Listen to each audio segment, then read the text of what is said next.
It is amazing to me how arrogant that we are as evil human beings sometimes.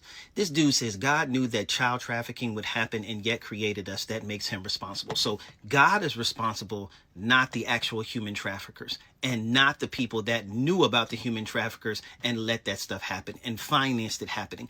Don't blame the evil human beings who saw it and did nothing, but blame God. Don't blame people like him, because I guarantee you, I bet money, he hasn't invested 1 second of his time to do anything about human trafficking right now. There are more people in slavery in the world right now than were ever in slavery during the transatlantic slave trade. So you people getting on here crying and whining about God and slavery, but ain't doing nothing about it, which tells me that you don't really care about slavery in the world. You're just using the issue of slavery in the world to try to come at God's authority so that you can live the way that you want to live, because then you don't have to be responsible to a morally perfect God who can judge you in your sins.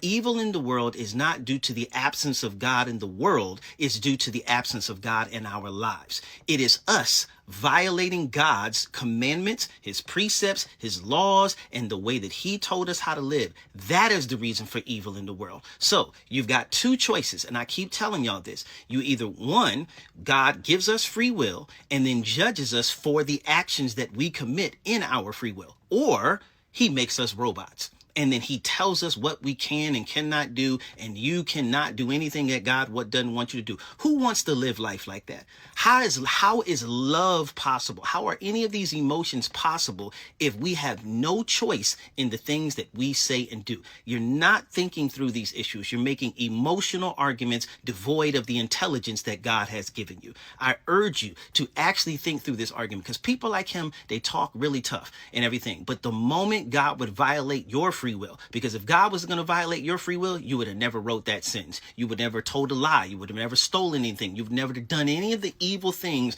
that you and I have done. But God allowed them to do that. And we don't care about evil in the world. We care about other people's evil in the world. We want God to stop other people's evil in the world, but allow our evil to happen. That's the truth. And y'all don't want to face it. You don't want to be real. You don't care about human trafficking. You don't care about slavery. You don't care about none of these things because you're doing nothing about them. If you actually had a bleeding heart for those issues, you would actually be doing something out there about it.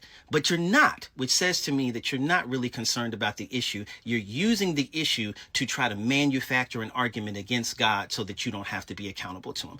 And I'm getting tired of it. We're all getting tired of it because the arguments are lazy and they're tired and they're devoid of the intelligence that I know God has given you. And another thing, if you are an atheist or a naturalist, then your worldview doesn't even have any problem with these things because you don't have an objective moral standard by which to say that these things are wrong. With atheism or naturalism, you don't have any objective standard that says that child trafficking is wrong, that says that prostitution or slavery or any of those things are wrong. You might think that they're wrong, but that would be your subjective opinion. You don't have an objective moral standard that says that it's wrong. Christians do. And that's why it was Christian abolitionists who fought and ended slavery in the United States. That's Christianity that is going around and saying that these things are wrong. Your worldview can't account for that. So again, people are doing all of this talking, but when you look at the facts, it's Christianity and the abolitionist movement that actually led to the ending of slavery, not atheism. What has atheism done about the evil that's in the world? What has evolutionists and a naturalistic worldview, what has that done about the evil in the world? Nothing, because your worldview cannot account for the evil that's in the world. And that's the truth.